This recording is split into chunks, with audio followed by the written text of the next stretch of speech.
And finally, before we get to your questions, we have some news to announce. Commissioner Kathy Engelberg, commissioner of the WNBA, just announced that starting in 2025, the WNBA Finals format will change. The media wants you to believe we're witnessing the greatest rivalry in modern women's basketball.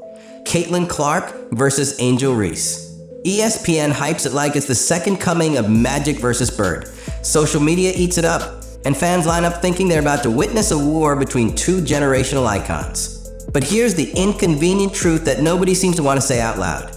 This rivalry is a complete fabrication.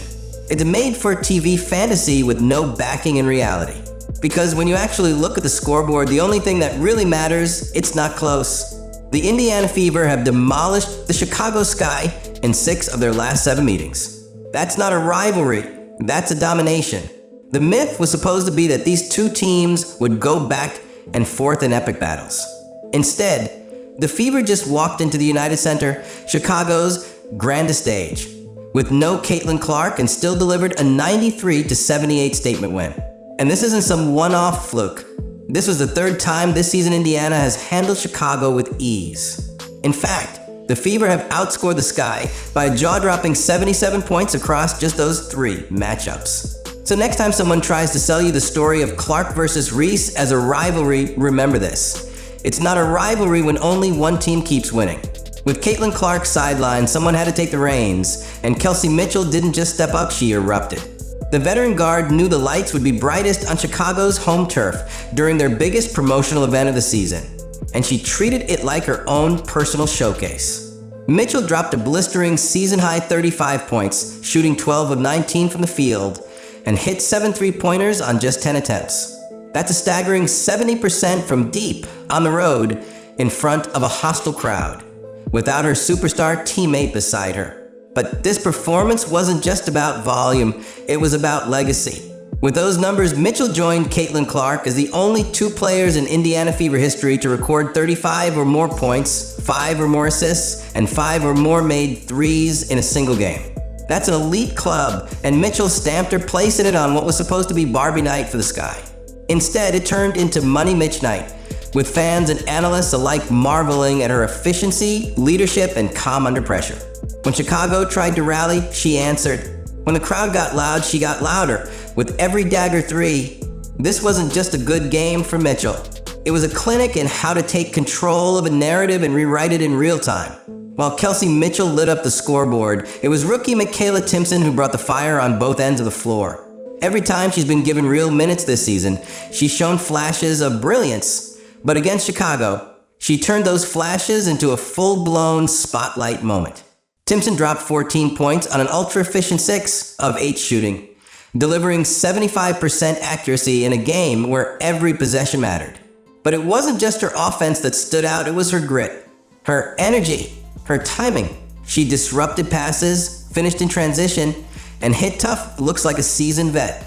And perhaps most importantly, she played like someone who had absolutely nothing to lose and everything to prove.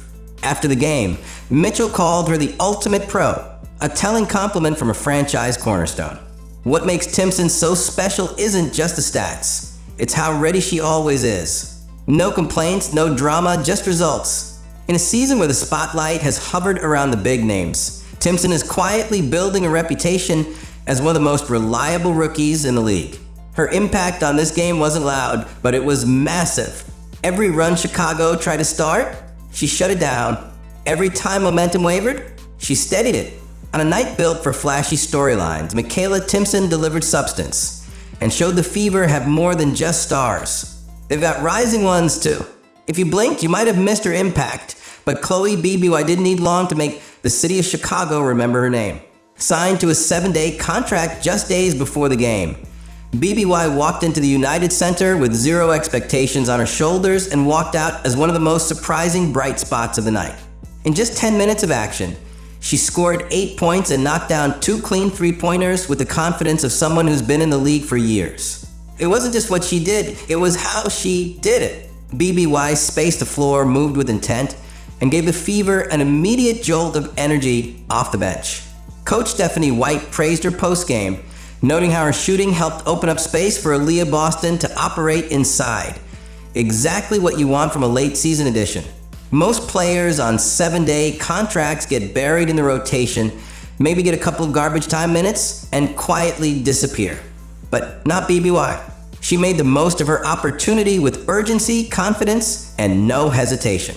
And in a game where Chicago had all the attention and none of the results, BBY proved that Indiana's bench doesn't just fill spots. It fills gaps, makes plays, and wins games. When your newest player fits right in and immediately delivers, that's not luck. That's culture. That's preparation. And that's what separates the Fever from teams still searching for an identity. This was supposed to be Angel Reese's night, the centerpiece of Barbie Night, the face of the franchise, the energy behind the entire marketing push. The United Center was decked out in pink. Special merchandise lined the halls. Social media campaigns hyped up the event for weeks. But when game time came, there was one glaring problem. Angel Reese wasn't even playing. An injury kept her sidelined, and suddenly the entire spectacle started to unravel. Fans arrived expecting showtime and got a shutout. The Fever, without Caitlin Clark, crashed the party like they were never invited and never needed permission. Social media instantly flipped the script. What was marketed as Barbie Night became Fever Night. TikTok users mocked the empty pink seats, Instagram flooded with memes, and even the most loyal Sky fans couldn't deny the irony. The promotion backfired spectacularly, and as the Fever poured it on, it became clear. The decorations didn't matter, the theme didn't matter, and the hype didn't matter. What mattered was execution, and Indiana had all of it. Chicago's entire celebration felt hollow, like a party no one wanted to attend once the guests of honor failed to show up. But let's be honest, even if Reese had played, the outcome likely wouldn't have changed. That's how deep the Fever have become. And that's how shaky Chicago's foundation really is, built on moments, not momentum. On style, not substance. For months, critics have labeled the Indiana Fever as Caitlin Clark and friends, as if the rest of the roster were just extras in the Caitlin show. But what unfolded at the United Center shattered that lazy narrative into pieces.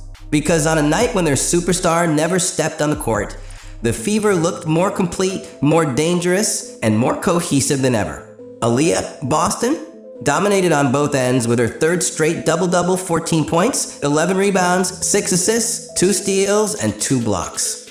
Lexie Hall knocked down clutch shots to silence Sky runs and swing momentum back to Indiana. Sophie Cunningham, ready to erupt at any moment. This wasn't a group scrambling to stay afloat without their leader.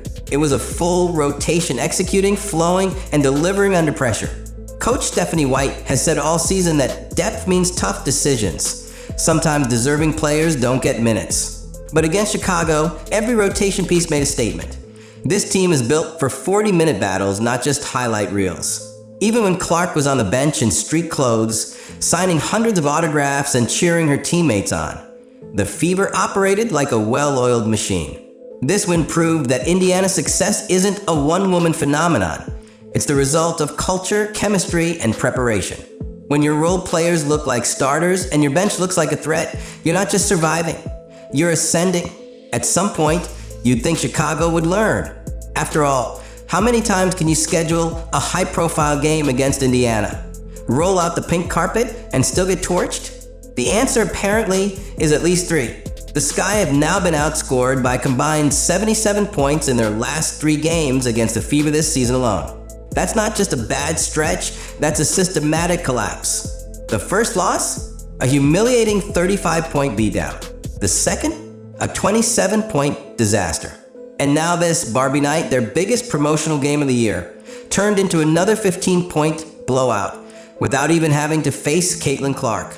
Chicago keeps booking the United Center like it's a flex, keeps scheduling themed nights like it'll change the outcome. But every time, Indiana shows up and drags them back to reality. The difference is in the trajectory. The Fever are rising, young, deep, resilient. The Sky? They're spiraling.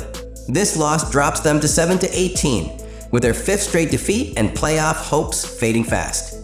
It's not just the scoreboard that stings, it's the symbolism. Every themed night, every packed arena, every flashy promo becomes a stage where the Fever remind the league who's for real and who's still pretending. And if Chicago's front office doesn't course correct soon, this won't just be a rivalry collapse. it'll be a full-blown identity crisis. She didn't take a single shot. She didn't play a single minute. And yet, Caitlin Clark was the most talked about person in the building. While the Chicago Sky were busy trying to turn Barbie night into an Angel Reese showcase, Clark, dressed in street clothes, quietly stole the show without ever touching the ball. Before tip-off, she spent nearly 20 minutes signing over 200 autographs, circling 2/3 of the arena, engaging with fans who had traveled just to see her. Even as security tried to usher her along, she kept going face after face, signature after signature. That's the kind of presence you can't fake. That's star power, and the fans felt it. Videos of her autograph session went viral, outshining any highlight from the actual game. Commentators praised her awareness not just as a player, but as a professional who understands what it means to grow the game. This wasn't a publicity stunt. This was genuine connection, and that's what makes Caitlin different. Even while rehabbing, even while benched, she still leads. Her teammates feed off that energy, her opponents feel that pressure, and her organization knows they're building something around a true franchise anchor. What's more, the Fever are being patient with her return, waiting for full practice time and rhythm before letting her loose again. When she does come back, the version of Indiana we're seeing now is already dangerous. With Clark back, they might be unstoppable. This wasn't just a regular season win. This was a loud, unapologetic announcement to the rest of the league. The Indiana Fever are for real, and they're not waiting for permission to take over. With this latest blowout, Indiana improved to 14-12 on the season, now sitting firmly in third place in the Eastern Conference and just 2 games behind Atlanta. They've built real playoff momentum without Caitlin Clark even suiting up. That's not just depth, that's identity. It means this team has grown past the point of depending on any single player. They've built chemistry, confidence, and clarity about who they are. Meanwhile, the Sky are unraveling. At 7-18 with their 5th consecutive loss, Chicago's once lofty marketing hype is falling flat. The rebuild isn't just slow, it's stalled. Their strategy of stacking high-profile games against the Fever in big venues like the United Center has backfired again and again. Instead of igniting a rivalry, they've unintentionally spotlighted the gap between these two franchises. Indiana keeps showing up, playing as a unit, and walking out with another win. And with Clark's return carefully timed for late August, the Fever are setting themselves up to peak at exactly the right moment. Add her back into the lineup, and you're looking at a team that's not just playoff ready, but contender worthy. Chicago, on the other hand, needs to stop booking parties and start building a team.